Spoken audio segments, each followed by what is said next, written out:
Ah, ça roule. Parce que c'est rouge, la lumière est rouge. C'est beau? Ben, sais-tu, la caméra est ouverte? Oui. Ah, OK. Bon. Bonsoir. Alors, bienvenue à cette consultation qui va porter sur un projet particulier de construction, modification ou occupation d'un immeuble. Je me présente, Lynne Fortin. Je suis conseillère municipale pour le district des et je suis en compagnie de Olivier Brassard, qui est conseiller en urbanisme à la ville de Rouyn-Noranda. Bonjour, Olivier. Bonjour. Donc, la consultation porte sur un immeuble qui est situé au 199-205 de la rue Monseigneur-Latulippe-Ouest, au centre-ville de Rouyn-Noranda. Donc, Olivier, je te laisserai nous présenter. Parfait, merci. Donc, oui. Peut-être, avant que tu débutes, Olivier, mentionner que s'il y a des questions, qu'ensuite on va avoir une période où vous allez pouvoir venir au micro. Puis si vous souhaitez donc adresser des questions, vous aurez juste à vous présenter avec votre nom. D'accord? C'est bon, Olivier. Oui, on a un petit enjeu technique sur le projecteur, ce sera pas long.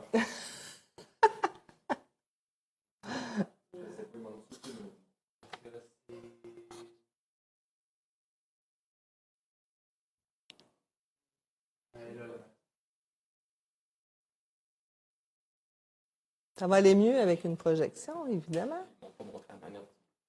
Ah ah! Je l'ai ici. Entre-temps, je peux quand même faire la synthèse du projet. Donc, pour les gens dans la salle, ça va être positif plus que visuel. Donc, on a ici un projet qui concerne l'ajout d'une unité de logement dans un immeuble résidentiel qui est situé dans un quartier résidentiel dans le pôle central. Bon, là, voilà. Est-ce qu'on voit bien? Est-ce que vous voyez bien? Oui? D'accord. Super. Donc, les éléments dérogatoires du projet qui nous portent à faire une demande de PPC-moi, on parle ici d'un usage résidentiel de haute densité de 8 logements. Et puis, également l'élément dérogatoire des cases de stationnement, qui en aurait 8 au lieu du minimum de 9. Il y a un premier projet de résolution qui a été adopté par le Conseil le 13 avril 2026, qui viserait l'autorisation éventuelle du projet sous une condition qui permettrait de garder une superficie végétalisée. Donc, la présentation va se dérouler comme suit. Premièrement, mise en situation. Ensuite, j'expliquerai les éléments dérogatoires plus en détail. Après ça, j'explique le projet de résolution, puis à la fin, le calendrier d'adoption. Si jamais il y a des questions, en annexe, il y a un résumé de l'analyse selon les critères du règlement sur les PPC-moi. Donc, comme mentionné, c'est situé au 199 à 205 rue Monseigneur-Latulippe-Ouest, soit le lot 2 808 212. Le projet, donc, on passe d'un bâtiment résidentiel de 7 unités de logement à 8 unités. Plus précisément, on est situé dans la zone 2097. C'est une zone résidentielle qui autorise les usages résidentiels de faible à moyenne densité, de 1 à 4 logements, et puis maison pour personnes retraitées autonomes de 1 à 9 chambres. Les éléments dérogatoires. Premièrement, il y a l'usage résidentiel de haute densité de 8 logements, alors que le maximum, c'est 4 logements. Là, tantôt, j'ai dit 7. C'est parce que l'usage actuellement exercé est un usage de 7 logements qui est exercé sous droit acquis. Donc, le propriétaire a le droit. Donc, la demande vise, oui, de déroger de 4 vers 8 logements, mais en fait, toute fin pratique, on monte de 7 à 8. Autre élément dérogatoire, on a 8 cases de stationnement pour un bâtiment de 8 logements, alors que le minimum, c'est 9 pour cette densité-là. Autre note, vu que l'usage n'existe pas dans la grille, dans la zone, on n'a pas de normes d'implantation, donc on va utiliser les normes d'implantation pour les usages, les mêmes normes que pour les usages résidentiels de faible à moyenne densité. Sinon, toutes les autres normes seraient respectées si jamais il y a des modifications qui ajoutent des éléments dérogatoires. Le demandeur va devoir déposer une nouvelle demande. Donc, à la suite de son analyse, le Conseil a adopté son premier projet de résolution et autoriserait le projet. L'autorisation serait accompagnée d'une condition qui serait la création d'une case de stationnement ne doit pas entraîner une diminution de la superficie végétalisée sur le terrain. Les éléments qui motivent l'autorisation, on a premièrement un projet qui constitue une densification douce dans un secteur central.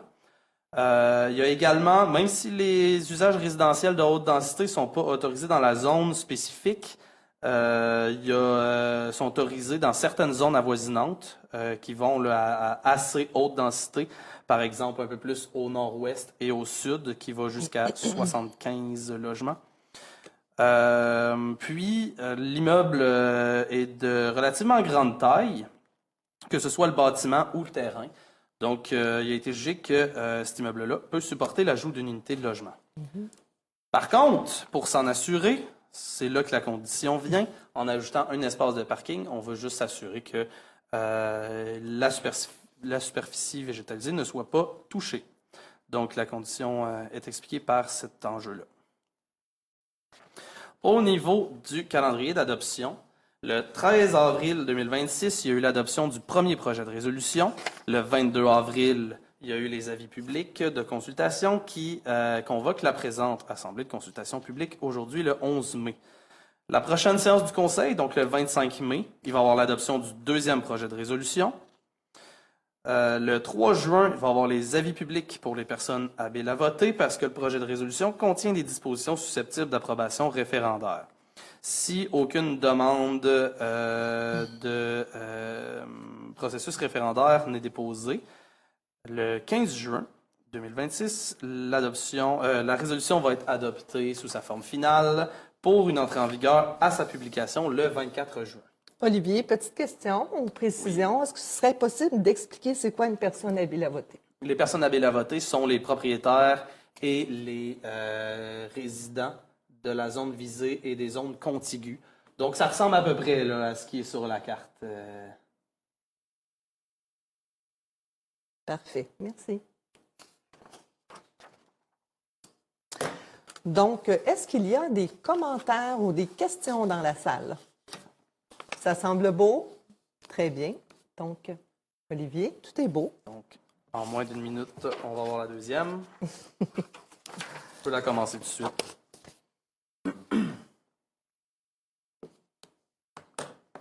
Bonsoir. Bienvenue à la consultation pour un projet particulier de construction, de modification ou d'occupation d'un immeuble. Je suis Lynne Fortin, conseillère pour le district Évin. Et je suis en compagnie donc de M. Olivier Brassard, qui est conseiller en urbanisme. Bonsoir, Olivier. Bonsoir. Donc, le projet particulier qu'on va regarder ce soir, ça concerne un immeuble qui est visé au 98 14e rue à Rouyn-Noranda.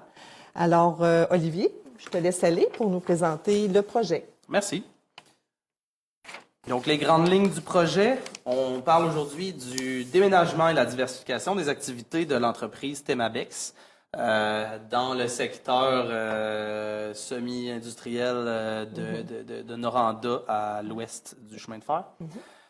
Les éléments dérogatoires du projet, certaines de ces activités-là, touchées par la diversification, sont dans la classe commerce à impact majeur, cette classe d'usage-là n'est pas autorisée dans la zone. Il y a eu un premier projet de résolution le 13 avril qui a été adopté, qui viserait éventuellement l'autorisation du projet. Certaines conditions accompagnent cette autorisation-là. Je vais en parler plus en détail plus tard dans la présentation. La présentation va se dérouler comme suit. Premièrement, mise en situation. Ensuite, j'explique les éléments dérogatoires. Ensuite, le projet de résolution. Finalement, le calendrier d'adoption. Si jamais il y a des questions, en annexe, j'ai un résumé de l'analyse selon les critères du règlement. Donc, comme mentionné, le projet se situe sur le 98 14e rue, à l'ouest du chemin de fer, pas loin du Super C qu'on voit un peu plus au sud. La zone visée, l'immeuble est situé sur la zone 21-23. Une partie du terrain, donc les stationnements, est situé dans la zone 21-22. Cependant, les usages sont exercés dans le bâtiment, donc uniquement la zone 21-23 sera présentée. Les usages qui sont autorisés actuellement dans la zone sont très diversifiés. On a premièrement les usages résidentiels de faible à haute densité de 1 à 18 logements. On a également les usages de la classe services professionnels. On a également les usages de la classe exploitation contrôlée du sol et du sous-sol. Ça, par exemple, c'est un exemple d'un usage qu'on peut voir dans la zone, c'est des entrepôts qui servent à des entreprises minières. Et il y a plusieurs usages spécifiquement permis qui, pour la plupart, correspondent à la classe d'usage commerce à impact majeur, donc la classe d'usage des usages autorisés, demandés. Donc, on a fabrication, plusieurs transformations alimentaires, donc crème glacée, dessert congelé, confiserie, autres produits alimentaires. Il y a également les traiteurs qui sont autorisés. Il y a garage de stationnement pour véhicules lourds et puis gymnase et formation athlétique. Le projet, plus spécifiquement, il y a plusieurs usages que je vais décrire maintenant. Certains d'entre eux sont autorisés déjà, d'autres sont à l'objet de la demande. Donc, premièrement, il y a maintien de l'usage de services d'entretien ménager qu'on voit sur le plan qui est en bas à gauche en vert. Il y a buanderie commerciale en mauve juste à côté. Buanderie commerciale, en fait, là, c'est 2 laveuses, 2 sécheuses à grande capacité pour des grands juste grande load, des grands intrants là, qui proviennent des grandes brassées qui proviennent des industries ou des commerces avec qui ils font affaire. Transformation alimentaire qui a déjà lieu sur le bâtiment, qui va être repris par l'entreprise. Donc, on a traiteur prêt à manger à destination des détaillants, puis les activités de snack qui seront maintenues. Il y a location et nettoyage de tapis. En fait, snack et transformation alimentaire, c'est le rose pâle en bas à droite. Location, nettoyage de tapis, ça c'est à l'intention des entreprises commerciales, donc des tapis de bureau, par exemple, qui, eux, sont en orange ou en jaune foncé au centre bas. Puis, finalement, bureaux administratifs de l'entreprise qui sont en bleu en haut à gauche. Vous voyez bien là-bas? Correct. L'étage que j'ai décrit, c'est le rez-de-chaussée qui donne sur la 14e rue, donc c'est là où il y a l'entrée principale. L'autre étage, qui est le sous-sol ou le rez-de-jardin, qui lui donne sur la 13e rue, parce que la rue Élisabeth est en pente. On a le reste des activités de transformation alimentaire qui sont en rouge, et puis en vert, c'est l'entreposage d'hiver qui va servir à toutes les activités de l'entreprise. Les éléments dérogatoires. Uniquement 3 usages sont dérogatoires dans ce projet-là. Donc, l'usage 6212, service de lingerie de buanderie industrielle, qui correspond à la buanderie commerciale. On a service de location et nettoyage de tapis, puis service pour l'entretien ménager. Les 3 sont dans la classe commerce à impact majeur. Ces usages-là ne sont pas autorisés dans la zone.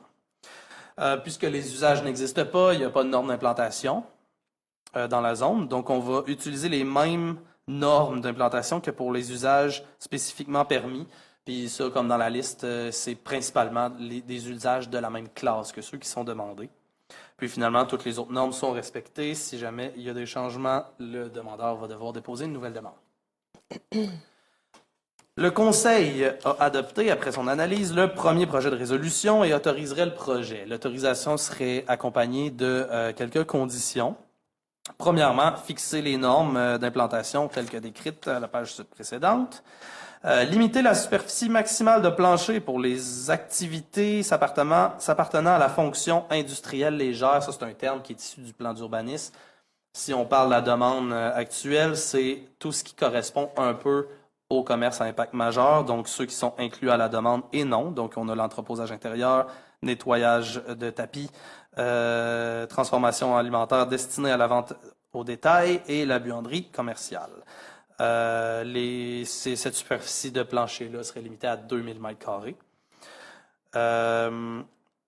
Retirer les conteneurs frigorifiques qui était utilisé là, par l'ancienne entreprise, qui donne sur la 13e rue, puis respecter les lois et règlements relatifs à l'entreposage de produits chimiques, parce que des détergents pour les buanderies, c'est des produits chimiques.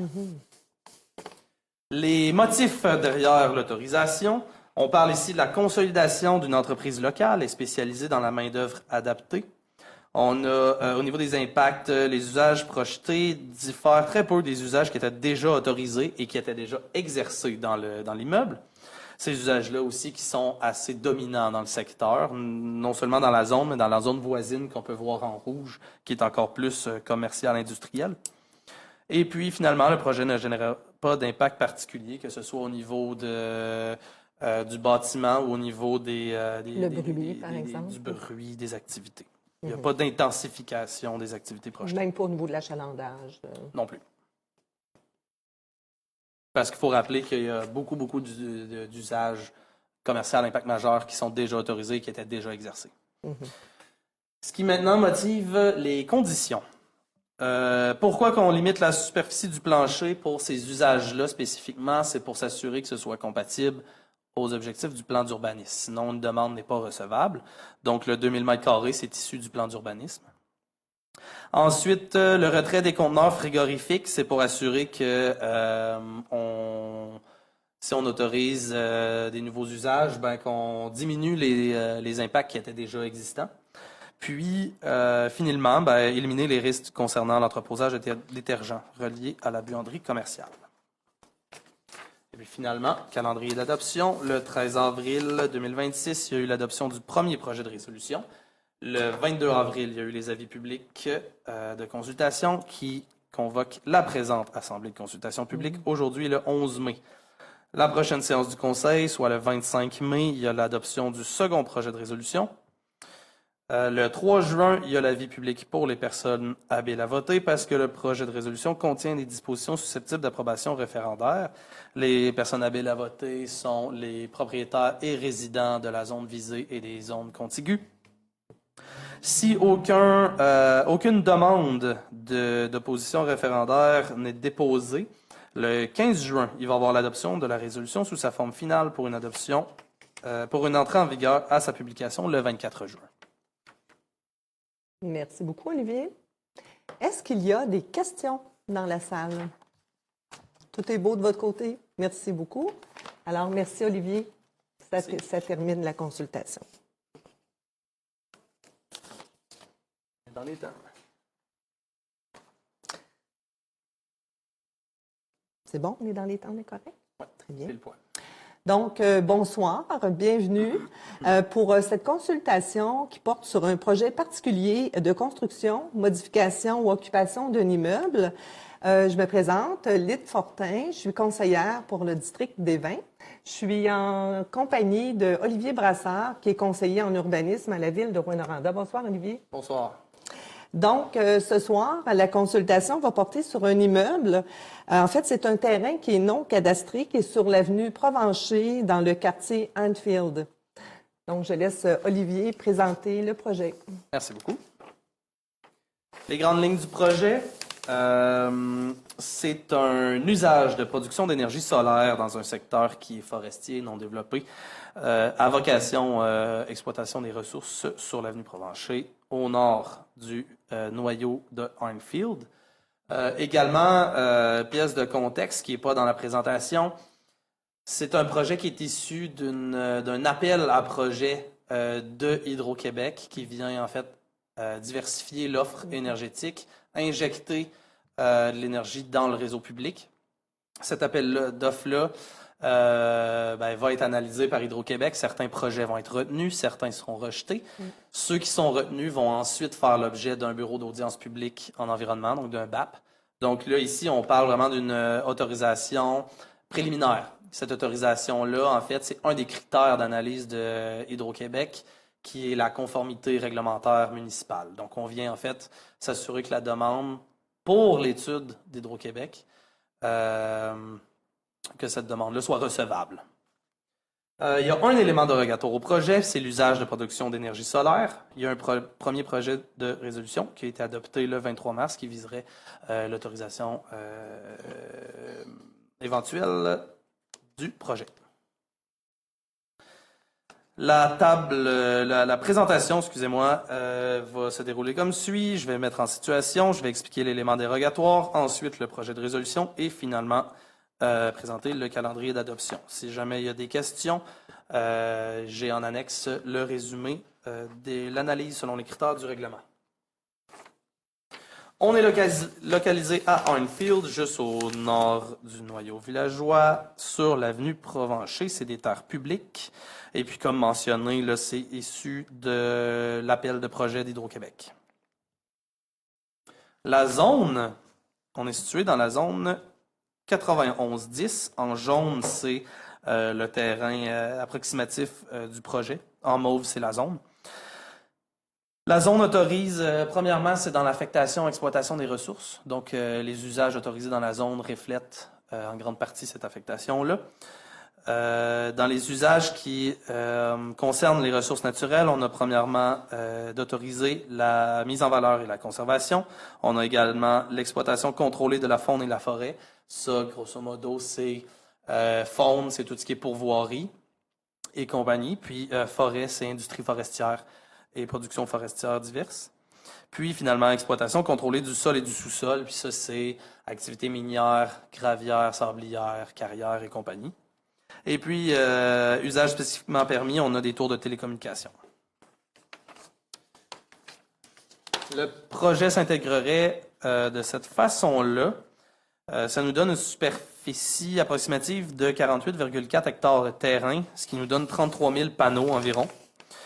Pour une capacité totale de 14 mégawatts dans les meilleures conditions. Le site visé est localisé à plus de 100 mètres du périmètre d'urbanisation de Hornfield. Puis il y a également des sentiers de véhicules récréatifs qui sont autour et dans le terrain à l'étude. L'usage dérogatoire, il y en a un seul. L'élément dérogatoire, il y en a un seul, c'est l'usage, donc installation solaire, qui appartiennent à la classe production d'énergie, N4, qui ne sont pas autorisés dans la zone. Évidemment, l'usage n'existe pas dans la zone, donc il n'y a pas de normes d'implantation, fait qu'on va utiliser les mêmes normes que pour les usages exploitation contrôlée du sol et du sous-sol. Les autres normes sont respectées si jamais il y a des nouveaux éléments qui surviennent suite à une modification. Le demandeur va devoir retourner, déposer une nouvelle demande. Le Conseil a adopté son premier projet de résolution et autoriserait le projet. Cette autorisation-là sera accompagnée de conditions. Évidemment, les normes d'implantation, comme j'ai décrit à la page précédente. Puis, pour ceux qui ont lu le premier projet de résolution dans la vie publique, ça, c'est une nouvelle condition qui sera ajoutée au deuxième projet de résolution. Le demandeur devra prendre une entente avec les clubs de véhicules hors route pour une relocalisation dans le cas où les sentiers devraient être relocalisés. C'est juste pour pas prendre de chance. Ce qui motive l'autorisation, on parle de bonification d'une offre énergétique et également des retombées fiscales pour la ville de Rouyn-Noranda. Ça, je ne l'ai pas mentionné au début, mais ce projet-là, s'il voit le jour, donc s'il est retenu par Hydro-Québec, puis s'il passe l'étape des bureaux d'audience publique en environnement, la ville serait un partenaire dans le projet. Donc, il y a des grandes retombées qui sont à prévoir. Le projet s'intègre aussi dans un secteur qui est voué à l'exploitation des ressources. Puis, le projet serait isolé des usages résidentiels du quartier. Non seulement il est à 100 mètres, mais ce qui sépare le résidentiel du projet, c'est des forêts. Puis ces forêts-là c'est des collines aussi. Donc, c'est quand même une grande barrière. Puis, pour plus, il va y avoir d'autres consultations publiques qui vont être faites si le projet est retenu. Ça va être dans le cadre du BAP. Au niveau du calendrier d'adoption, on a le 23 mars, il y a eu le premier projet de résolution. Le 1er avril, les avis publics qui convoquent la présente assemblée de consultation. Aujourd'hui, le 11 mai. La prochaine séance du Conseil, soit le 25 mai, il y a l'adoption du second projet de résolution. Le 3 juin, il y a les avis publics pour les personnes aviles à voter parce que le projet de résolution contient des dispositions susceptibles d'approbation référendaire. Les personnes aviles à voter sont les propriétaires et les résidents de la zone visée et des zones contiguës. Si aucune demande d'opposition déclenchant un référendum n'est déposée, le 15 juin, il va y avoir l'adoption de la résolution sous sa forme finale pour une entrée en vigueur à sa publication le 24 juin. Merci, Olivier. Est-ce qu'il y a des questions en lien avec le projet? Tout est beau? Merci. Donc, Olivier, merci beaucoup. C'est ce qui met un terme à la présentation. Merci. Il nous reste 2-3 minutes. Oui. D'accord. On y va? Avant la... Ah, avant de débuter. D'accord. Ah, écoute. On va finir avec ça commence. Oui, c'est correct. On va attendre. Fait que, oui, c'est bien.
Bonsoir. Bienvenue. Alors, on est ensemble ce soir pour une consultation pour un projet particulier de construction, modification ou occupation d'un immeuble. Je me présente, Lynne Fortin, conseillère pour le district Évin, et je suis en compagnie de mon collègue, donc Olivier Brassard, qui est conseiller en urbanisme à la ville de Rouyn-Noranda. Bonsoir, Olivier. Bonsoir. La consultation va porter sur un immeuble qui est situé sur la route Ossisco. Je vous épargne les numéros de l'eau. Ils sont assez compliqués et assez longs. Bref, je vais laisser Olivier présenter le projet. Puis si vous avez des questions par la suite là, au terme de la présentation, ce sera un plaisir de vous entendre. Olivier, je te laisse le micro. Merci. Donc, les grandes lignes du projet, on parle d'un usage de production d'énergie solaire dans un secteur qui est non développé et peu développable, près de la route Ossisco, donc la voie de contournement. Ça, comme pour le projet précédent, je peux remettre en contexte dans quoi ça s'inscrit, cette démarche-là. C'est un projet qui est issu d'un appel à projet d'Hydro-Québec qui va évaluer quels projets seront retenus. Ces projets-là vont viser d'injecter de l'énergie solaire dans le réseau public d'Hydro-Québec. Ces projets-là également vont faire l'objet d'un bureau d'audience publique ensuite de ça. Bureau d'audience publique en environnement qui est national, le BAP. Puis, pour finir avec ce contexte-là, l'autorisation du PPC Moi qui est actuellement présentée s'agit plus comme autorisation préliminaire. Parce que pour s'assurer que les projets soient admissibles à l'étude d'Hydro-Québec, il faut qu'il s'assure qu'il y ait une conformité réglementaire municipale. Donc ça s'inscrit, disons, en première étape de tout ça. Il va y avoir la consultation publique d'aujourd'hui, mais plus tard, si le projet est retenu par Hydro-Québec, il va y avoir une plus grande consultation publique, comme j'ai mentionné, avec le BAP. Les éléments dérogatoires du projet. On a seulement l'usage, qui est un usage de production d'énergie solaire qui n'est pas autorisé dans la zone. Puis, il y a eu un premier projet de résolution qui a été adopté le 23 mars, qui viserait une autorisation éventuelle du projet. Donc, la présentation va se dérouler comme suit. Je commencerai avec une mise en situation. Ensuite, j'explique l'élément dérogatoire. Je présente le projet de résolution. Et puis, finalement, le calendrier d'adoption. Si jamais il y a des questions, en annexe, j'ai un résumé de l'analyse selon les critères du règlement. Donc, je vais prendre l'exemple de ma collègue. Je vais vous épargner la liste des lots. Par contre, on peut quand même bien le situer. En jaune, c'est le projet. Donc, en rouge foncé, autour du lac Kosciuszko, c'est la voie de contournement. Donc, c'est au nord, entre la voie de contournement et le lac Dufault. Puis, comme mentionné, c'est un parc d'énergie solaire. Ce site-là, c'est l'ancien parc à résidus miniers Quémont 2. Donc, c'est un site désaffecté, très peu propice au développement. Au niveau du zonage, le terrain est situé en très grande partie dans la zone 90-26 et ceux qui ont les yeux très aiguisés peuvent voir qu'il y a une partie du jaune qui chevauche une partie du mauve qui correspond à la zone 30-38. Évidemment, la majorité l'usage va être exercé dans la partie 90-26 des zones. Donc, c'est plus cette zone-là qui est à l'étude. Les usages qui sont autorisés dans la 90-26 sont au niveau des ressources naturelles. On a mise en valeur et conservation. On a exploitation contrôlée du sol et du sous-sol. Donc, grosso modo, activités minières, gravières, sablières, etc. Et puis, exploitation forestière, pépinière forestière et autres productions forestières. Il y a d'autres usages spécifiquement autorisés. On a récupération et triage de produits divers et vente au détail de matériaux de récupération, incluant les écocentres. Pour ce qui est de la zone 30-38, il y a un peu moins d'usages autorisés. On a seulement les usages de la classe ressources naturelles qui sont la mise en valeur et la conservation et l'exploitation contrôlée du sol et du sous-sol. Le projet ressemblerait à ceci. Dans le périmètre jaune, ça c'est la zone qui est à l'étude par l'entreprise. En bleu, par contre, c'est la zone où il va avoir l'installation de panneaux. En rose, c'est là où il va avoir les postes techniques. Et en vert, c'est une zone végétale. La superficie totale serait approximativement de 87 hectares. La capacité totale du projet serait de produire 25 mégawatts dans les meilleures conditions, ce qui nous donne à peu près entre 33 000 et 57 000 panneaux. L'élément dérogatoire en question, c'est l'usage, installation solaire, qui appartient à la classe de production d'énergie N4, qui n'est pas autorisée dans les deux zones. Il n'existe pas de normes d'implantation dans cette zone-là, vu que l'usage n'existe pas dans la grille de la zone. Donc, on va utiliser les mêmes normes que pour les usages d'exploitation contrôlés du sol et du sous-sol de la zone 90-26, sauf pour les marges de recul qui vont être fixées à 10 mètres des lignes de terrain au lieu de 15. Sinon, toutes les autres normes sont respectées. Si jamais il y a des changements au projet qui occasionnent des éléments dérogatoires, le demandeur va devoir redéposer une nouvelle demande. Le Conseil a adopté le premier projet de résolution et autoriserait le projet.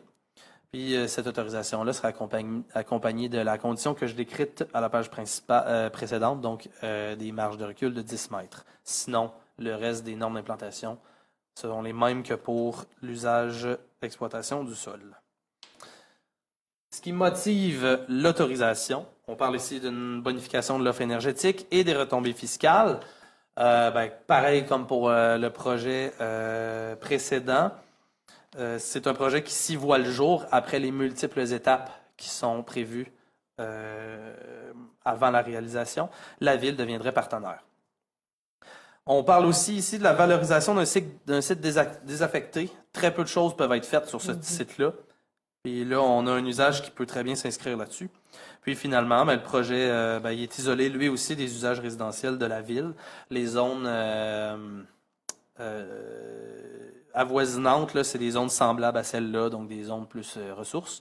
Puis il y a seulement le terrain de golf au sud, mais le terrain serait quand même isolé visuellement de ça. Il est sur un plateau, puis les installations sont très basses. Il n'y a pas d'impact sur le lac Dufault.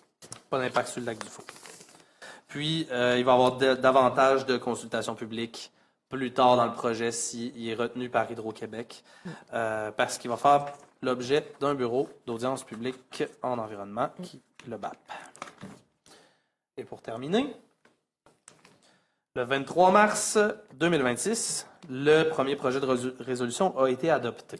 Le 1er avril, il y a eu les avis publics qui convoquent la présente assemblée de consultation publique aujourd'hui, le 11 mai 2026. La prochaine séance du Conseil, donc le 25 mai, il va y avoir l'adoption du deuxième projet de résolution. Le 3 juin, il va y avoir les avis publics pour les personnes habiles à voter, parce que le projet de résolution contient des dispositions susceptibles d'approbation référendaire. Les personnes habiles à voter sont les propriétaires et les résidents de la zone visée et des zones contiguës. S'il n'y a pas de demande formelle d'opposition en bonne et due forme qui est déposée, le 15 juin 2026, il va y avoir l'adoption de la résolution sous sa forme finale pour une entrée en vigueur à sa publication le 24 juin. Merci, Olivier. Est-ce qu'il y a des questions dans la salle? Non? Alors, ça met un terme à la consultation sur ce projet. Donc, Olivier, merci et bonne soirée. Merci.